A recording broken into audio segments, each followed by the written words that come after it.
What is going on, ladies and gentlemen, and welcome back to the Mock Draft Guy YouTube channel. Today, we are going over my 2024 NFL Mock Draft after week 3 of the NFL season. Now, this is a little bit different than the weekly mocks that I usually do.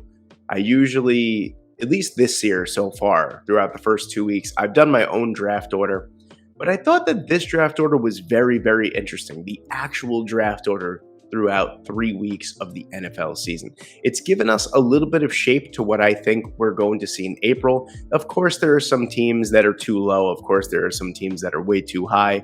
But I think that's going to play into this. I really, really like this. I've done this draft order.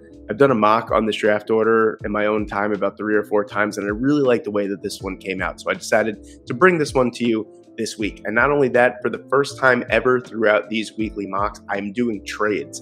And this is super early for me to do trades. I don't usually even discuss trades until after the season is actually over. So one thing that you need to know about my trades, especially since this isn't a multi-round mock draft, not a 3-round mock, not 5, 7, whatever it may be, I usually just do the trades just to get the job done. Like I'm not actually looking at what type of value we're going to get, because it's one round. It's not going to affect the picks in the other rounds. So I just do it just to get the trade done, just so the video can roll along. I'm not going to sit here and go over the trade value with everything. So just so you guys know that. And without further delay, let's get into it. The Chicago Bears have the #1 overall pick. And I did it. I actually did it. I waited 2 weeks before I made up my mind on what the Bears should do with Justin Fields. But this latest performance against the Kansas City Chiefs was the straw that broke the camel's back for me. Granted, a couple really bad drops. He made a couple really nice throws that were dropped. The offensive line is still atrocious, but he has regressed as a passer already throughout 3 weeks. You could see it. I think it's time to pull the plug on this Justin Fields thing, whatever you want to call it, experiment, whatever it may be. It's Caleb Williams. If you have the #1 overall pick and Caleb Williams, I'm not buying it, by the way, that Caleb Williams isn't going to go into the draft. If you have the opportunity to be the #1 overall player, regardless of where you're going, you're going to go. You're going to go back to college in 2025 and risk a potential career-ending injury.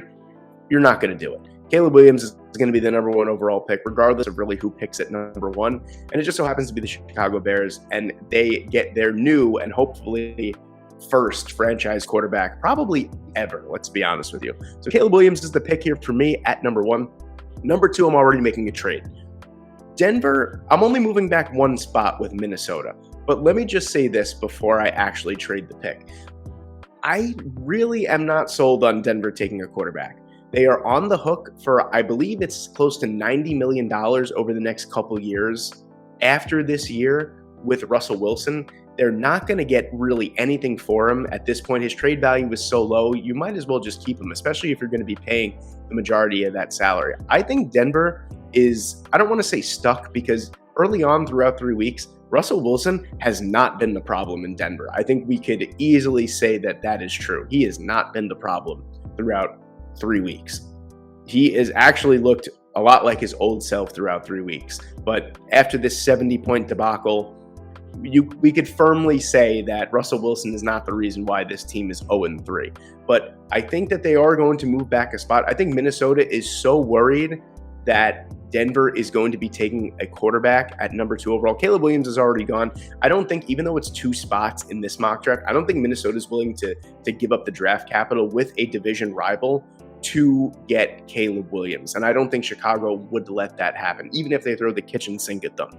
I don't think they would let that happen. So Minnesota's got to settle for the second best quarterback. I'm going to make the trade here. It is going to be Denver trading to Minnesota to move back 1 spot. I know people always say, oh, that's stupid. Why don't you just make the selection that they would? Because I'm trying to make this as real as possible. And if Denver keeps their cards close to their chest and Minnesota is left out in the dark, they're going to have to bite the bullet, and they're going to have to move. They're going to have to trade to move up. So I'm just going to do a 2nd rounder for next year, and I'll throw a 4th rounder in there, and that's going to move up 1 spot. And with that pick, Minnesota is going to take Drake May out of North Carolina.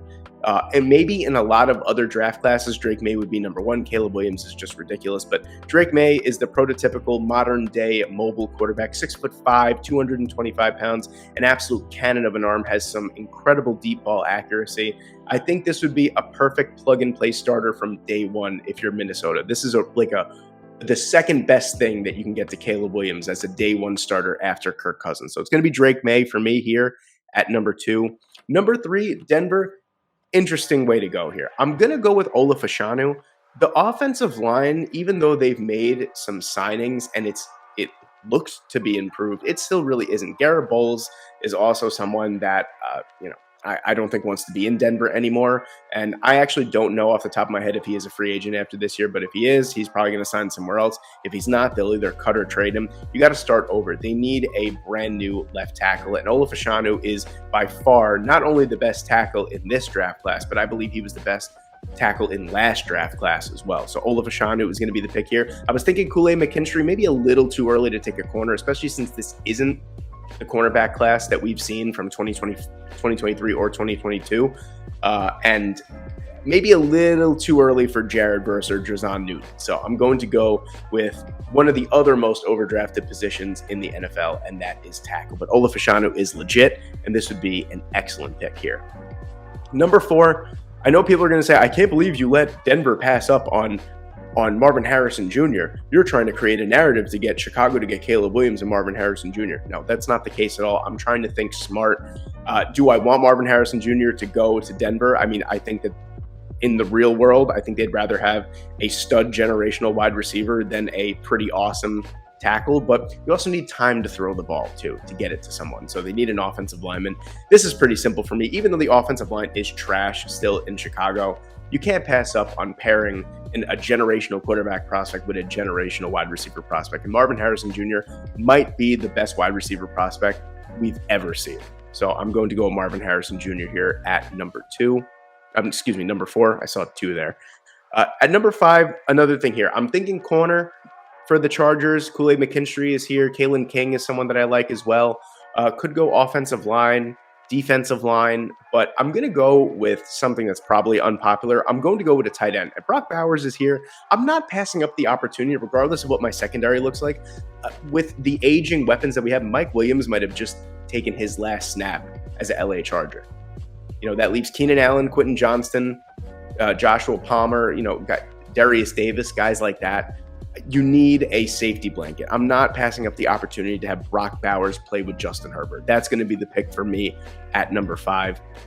And at number 6, this one was tough for me. You got Jared Verse here, you have Kool-Aid McKinstry, and you have Drazon Newton. All 3 mega needs for the Las Vegas Raiders, but I really thought it through, and, they play in such a tough division, such a tough conference. You're going to need as much secondary help as possible. Jacorian Bennett has actually looked pretty decent so far throughout 3 games. A 4th-round corner starting right away as a rookie is a lot to ask, but he's looked pretty decent.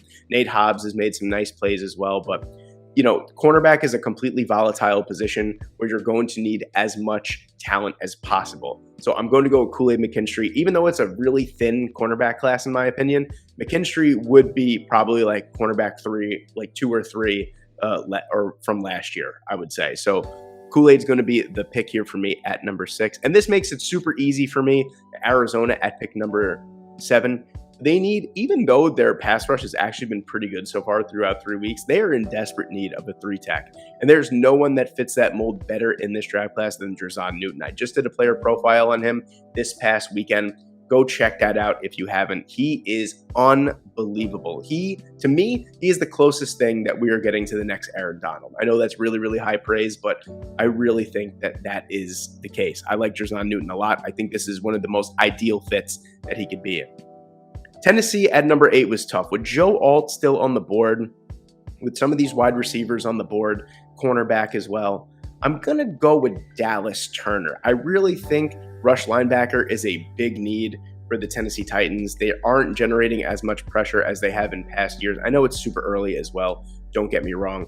But also, Dallas Turner has looked incredible. This is someone that I actually wasn't too high on throughout the first couple weeks, but after watching him against Ole Miss and watching what he can be when he is turned loose, he was a menace. He was in that backfield all day long. He was all over the TV screen making plays.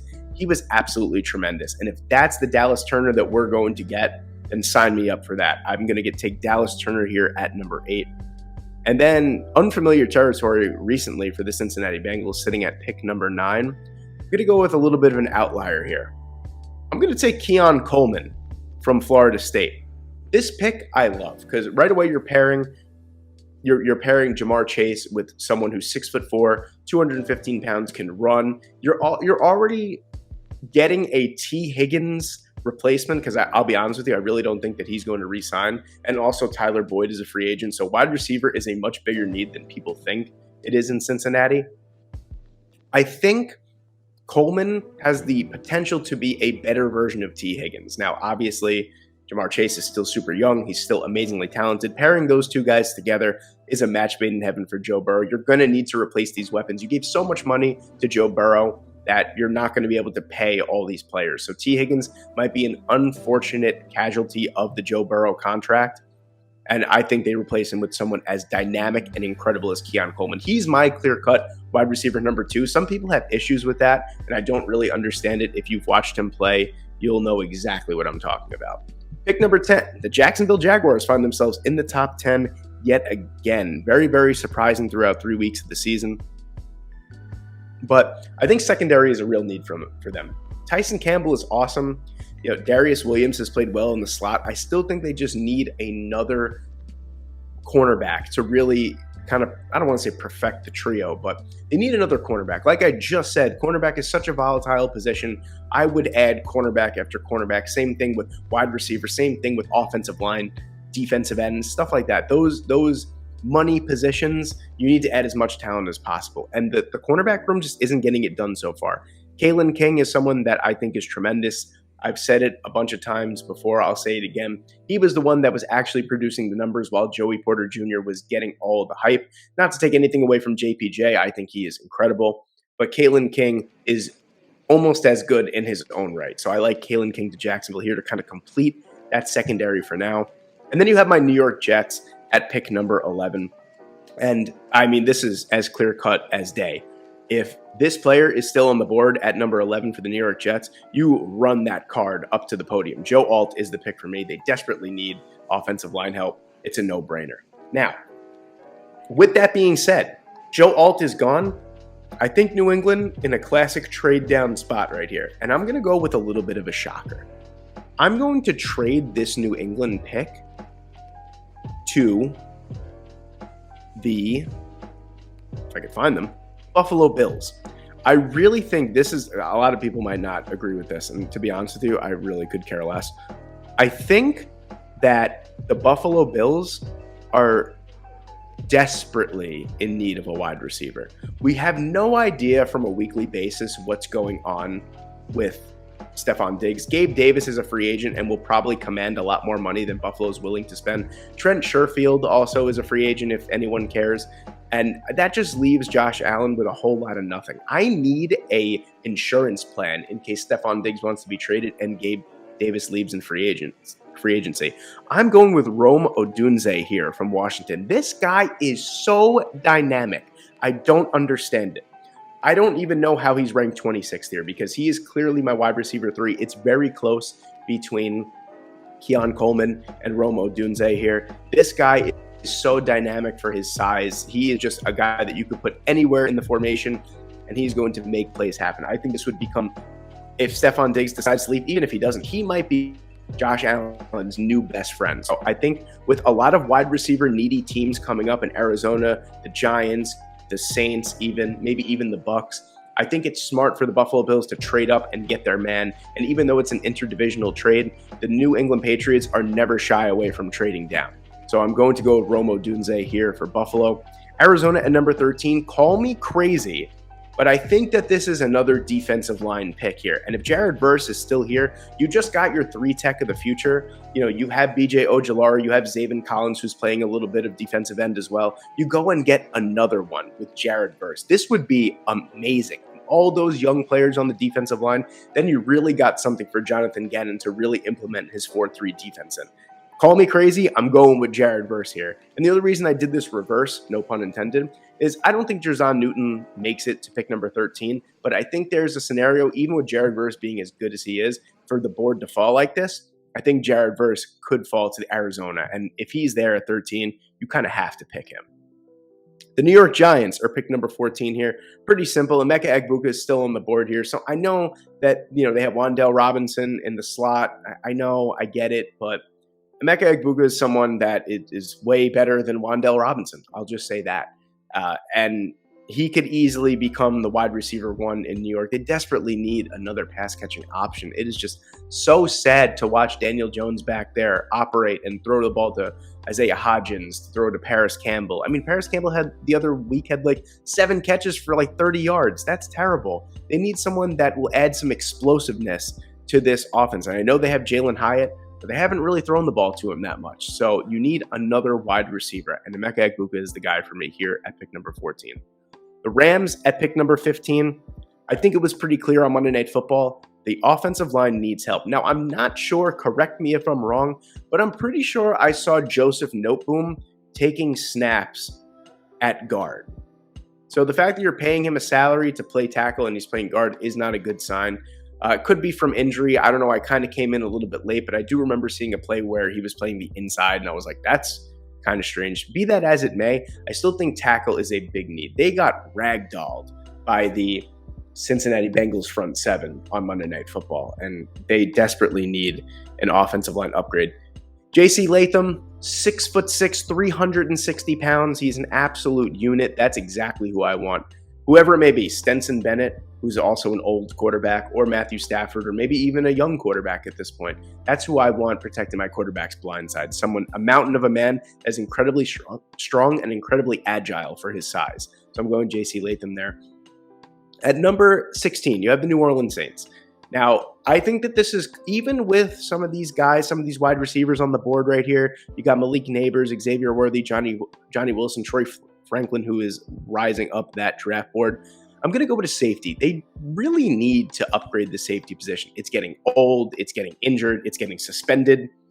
Cooper DeJean is someone who on PFF is listed as a corner, but this is more my speed. I've been talking about the last couple weeks how DeJean is going to translate better in the NFL as a safety, and I think this is a perfect fit for him here in New Orleans.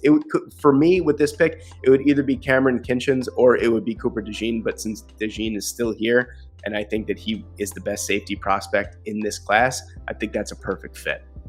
At number 17, this is another trade down spot for me, I believe. Yes, it is. The Tampa Bay Buccaneers, I really had no idea what to do with the Tampa Bay Buccaneers because Baker Mayfield, I know people are going to roll their eyes. Baker Mayfield is playing good enough ball to where I can't really justify drafting a quarterback right now, especially at 17. And with some of the other needs on this team, I wouldn't waste a pick for someone that's not going to play right away. So, with a bunch of wide receiver needy teams coming up potentially, you have Houston, who might be looking for another wide receiver, maybe even Dallas. You have Washington, who might be in the market for one as well. I'm going to trade up here. I'm going to take the Tampa Bay Buccaneers pick here, and I'm going to trade it to the Kansas City Chiefs. The Chiefs really do need, I mean, the game against Chicago wasn't any indication of anything because, it wasn't really a game, to be quite honest with you. That's fine. Sure, we'll do that. So we're going to move up to pick number 17, and we're going to take Malik Neighbors here. I think this is a really, really nice trade up. Seems like something that Kansas City would do. I feel like this could either be for Malik Neighbors or it could be for Emeka Egbuka if he falls as well. But these are the types of wide receivers that thrive in KC's offensive system. I just think that whoever gets drafted in this spot would be Patrick Mahomes' new best friend, with Rashee Rice, with Travis Kelce, whatever you can get left out of Kelce at age 33, turning 34. I think this is a really good future plan for KC. At number 18, you have the Dallas Cowboys. How far have Dallas fallen from one week to another? Last week, they were at 32 for me. Now they're at 18 in the actual draft order. Dallas here. I think I'm going to go with an offensive tackle. Tyron Smith, going to be a free agent, I'm pretty sure. Also super old, super injury prone at this point. A Hall of Fame talent, no doubt about it, but I think his best years are way, way behind him. Tyler Smith is someone that's interesting that could play left tackle. He could play guard as well. They just signed Terrence Steele to a big contract extension. So I'm actually a fan of keeping Tyler Smith on the inside and then drafting another tackle. And Amarius Mims is someone that has been kind of shooting up everyone's board, and I've had in the first round for quite some time now. And I really think that this would be a nice fit in the Dallas offensive line here. I mean, Georgia is just spitting out offensive tackles at this point. You think of Andrew Thomas, who is, a top 3 left tackle. You think of, Warren McClendon. You think of Broderick Jones, guys like that as well. They're just spitting out offensive tackles, and Mims is just another one in a long line of super talented, super athletic, and super polished tackles. Number 19, you have the Green Bay Packers here. This is where Cameron Kinchens comes off the board. I think with the offensive linemen, I would like to go offensive line here. But with the linemen that are on the board, I'm not necessarily in love with it. And especially since literally every safety on Green Bay's roster is going to be a free agent this season or after this season, I think it would be smart to replace him with a dynamic playmaker like Kinchens. Had 6 interceptions last year. Is playing really, really well so far this year. 6'1", 210 pounds. Great size, great speed, great instincts. This would be perfect in the secondary for the Green Bay Packers. Houston Texans are up at number 20. Maybe a little bit of a different pick here. I'm not in love with the linebacking core in Houston. And you have D'Amico Ryans, who was a linebacker, a Pro Bowl linebacker. I think that he's going to take a young, talented linebacker and mold them into exactly what he wants them to become. A younger version of himself, possibly. Jeremiah Trotter is someone that when you watch Clemson, he's just all over the place. He's all over your TV screen. He's in on every single tackle. He's a playmaker. He forces fumbles. He forces incompletions. He's pretty decent in zone coverage as well. Man coverage could get better, but let's just say he's an upgrade over Blake Cashman. Let's just say that. So Jeremiah Trotter, maybe a surprise, is actually the pick for me here at number 20 for Houston. New England at pick number 21, the trade down spot. I think this just makes sense. I don't know why, but when I saw an offensive tackle like Graham Barton from Duke, it just rang a Bill Belichick bell inside my head. Graham Barton is super polished and he's super nasty, and he's clearly the best offensive lineman that Duke has had in quite some time. He's really, really good. 6'6", 320 pounds, could play either on the right or on the left. I think this would be a really nice addition with Trent Brown being a free agent and really not any good at this point in his career. I think Graham Barton would be a really nice replacement. Washington at pick number 22. The offensive line is terrible. Sam Howell has been sacked 16 times in 3 games. They need a massive upgrade. Cooper Beebe, 6'4", 335 pounds, has a bunch of experience playing tackle and guard. That versatility, I'm pretty sure Sadiq Charles is playing guard right now. Charles Leno, it's just not good. Their offensive line is just kind of all over the place right now on the left side, the most important side. Right side is pretty good. Left side is a little messy. Cooper Beebe, with his versatility, is someone that I really like in this spot with Washington at pick number 22. Seattle, both interior offensive and defensive lines are a little messy, if you ask me, right now. But what really stood out to me, I was going to go with an offensive lineman here. I was probably going to go with Donovan Jackson or Javion Cohen, to be quite honest with you. But then I saw that Jaron Reed is clearly the best interior defensive lineman that Seattle has had so far this season through three games. I think he has 1.5 sacks and more tackles than every other defensive tackle or defensive end combined. And that was very eye-opening to me. They need some young, beastly blood in there. And to me, that is Leonard Taylor. This dude's a beast. A straight-up beast. And I think that he would be the pocket-collapsing interior presence that Seattle needs to have their young outside linebackers like Uchenna Owusu, like Derek Hall, Darrell Taylor, guys like that, feast. I like Leonard Taylor a lot here, but this also could be an interior offensive line pick as well. Baltimore at pick number 24.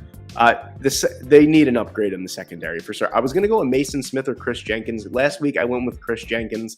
I thought that was a really nice fit on the defensive line, but the defensive line actually isn't playing that bad so far. And they're getting a decent amount of pressure. But I think the secondary really needs an upgrade. Marshawn Lattimore is really the only one who is consistently playing at a good. I'm sorry, I said Marshawn Lattimore. I meant Marlon Humphrey. Excuse me there. I always get those two mixed up for some reason. But Marlon Humphrey is who I was talking about. Marshawn Lattimore. I was looking at Ohio State and I thought of Marshawn Lattimore. So let's go with that. Let's go with that excuse. But Denzel Burke is someone who I wasn't necessarily high on at the beginning of the season, but he has his way onto my screen. He is for my attention to him. He's playing incredible throughout the first 3 weeks of the season. The stats might really be there, but that's because they're not even his way. Awesome so far this season. So that's going to be the pick for me here at 24. 25, you have the Detroit Lions. And I'm going to go interior offensive line. I'm going to go with Donovan Jackson here. You're getting Vitai's contract off the books finally. I think that was like a 5-year, $40 million contract, something like that. So not terrible, but not great for what they got for like out of him. And then Jonah Jackson is also a free agent as well. So it's either going to be one or the other. They're going to keep Jonah Jackson. They're going to get rid of Vaitai, and Graham Glasnow is someone that I'm not really excited about starting at a guard position in the NFL as of right now. He's a perfectly fine backup, but I think Donovan Jackson's the most athletic interior offensive lineman you have, and you just got to keep a strength, and their offensive line is top 5 in the NFL. You have to keep that going. So Donovan Jackson would be the pick here for me. With the way that their defense is playing, with the way that their offense is playing, it was really tough for me to find a spot. I was thinking safety, maybe, but I think Donovan Jackson's the right way to go. You got to beef up that interior. 26, Tampa Bay, after they traded down. This is going to be a safety for me, believe it or not. So tough. With Jeremiah Trotter off the board now, I can't justify taking someone like Barrett Carter. They say that they need edge, and I really can't see it. They've invested so much in the edge. Even last draft, Yaya Diaby in the 2nd or 3rd round, I can't remember. Kalijah Cansey as well. I'm not too keen on taking another pass rusher right away. There's not any corners that I'm really excited about at this point. Kamari Lassiter is someone that I like. Kalen Carson as well. Jason Marshall. Nate Wiggins is good too, but I'm not comfortable taking any of these guys right now in this situation. So I'm going to go with Tyler Nubin. Nubin, 6'1", 210 pounds.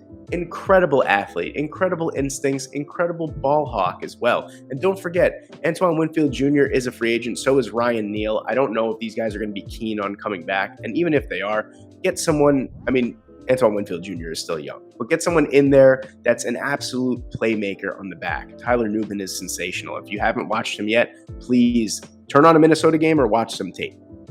Pick number 27, Atlanta. This is just how the board fell. I'm going to go Michael Penix Jr. This is my guy in the draft. There's 2 guys that I have that are my guys that I'm super excited about at the next level. And that's Michael Penix Jr. and that's Jerzon Newton.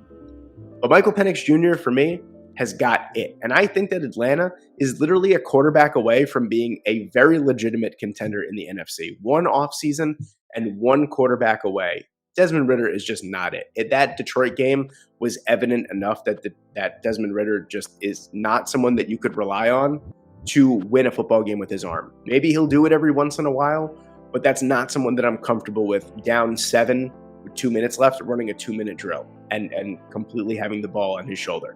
Not about it. Michael Penix Jr. is someone that makes every single throw. Amazing accuracy, perfect touch. He's got great arm strength as well. Sure, the injury history maybe will bump him back to the end of the first round, maybe even the beginning of the second, but he is just an absolute dog, and I think he's going to be tremendous anywhere he goes. Penix Jr. is going to be the pick here for me at 27. And at 28, I really want to strengthen the offensive line here for Indianapolis because Braden Smith has not gotten off to a good start of the season.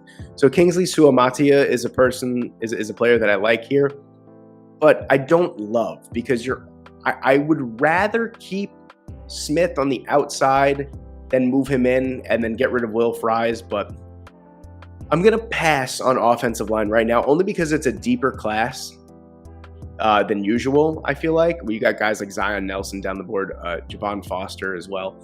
There's guys down the board that you can get that you could plug and play as a start, just like Bernard Ryman was a couple years ago, who's turned into a really, really nice left tackle. So I'm not keen on getting one right away, and especially with a super mobile quarterback like Anthony Richardson. I don't want to go down this road with Colts fans again, but you don't necessarily need to prioritize the offensive line in the first round when you have someone that could move as well as Anthony Richardson. It's still a priority, maybe in round 2 or 3. I'm going to strengthen the edge position. And I know what you're going to say, the Colts, have actually had amazing pressure so far this season. Kwity Paye is finally starting to pay off, no pun intended, and looking like a legitimate looking like a legitimate first round pick. Samson Ebukam as well is playing really, really well, but I want a long-term beast, and that for me is Braylon Trice, 6'4", 270 pounds, has the traditional 4-3 edge rusher build, strength, speed, length, everything that you're looking for. Braylon Trice has. I think it will be a great addition to Indianapolis. And at pick number 29, for some reason, the Pittsburgh Steelers are here. And I'm going to go with interior defensive line help. Again, I'm not in love with the tackles that are left right here in this spot. I still think you can get a lot more value down the board if you're Pittsburgh. I like Mason Smith a lot here. Larry Ogunjobi is okay. DeMarvin Leal as well is okay, but I need more. And Mason Smith is someone that brings that Casey Hayward-esque pass rushing from the inside. We haven't really been able to see it in LSU games so far this season, but it's there. Trust me. We saw it a little bit last year as well. This is someone that is a calamity on the inside for the offense. He just causes complete mayhem, and I think this would be an amazing addition to a defense that already has Alex Highsmith and TJ Watt.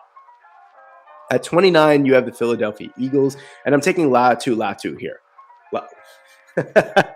I know that didn't sound right, and it didn't either for me, so I'm going to say it again. Latu. There you go. I said Latu, whatever it may be. Latu, absolute beast. This guy is incredible. He's listed as a linebacker for some reason, maybe as an outside linebacker, but to me, he seems like a traditional 4-3 edge rusher. And this is, Philadelphia sneakily needs edge rushing help. Brandon Graham is getting up there in age. Derek Barnett. I think they need a little bit of juice off the edge. And even though they're getting absolutely tremendous pressure on the inside from Jalen Carter, Jordan Davis, and Fletcher Cox, you still need a little bit help on the edge. So Latu is the pick for me here. At pick number 31, you have the Miami Dolphins, who probably should be at number 32 if you ask me. A luxury pick here for me. You have a great offense, keep it going. Jatavion Sanders is someone that I think could right away plug and play starter on in the offense for Miami. Was it Durham Smythe and like River Caraft, or I don't even know how to say his name, to be honest with you.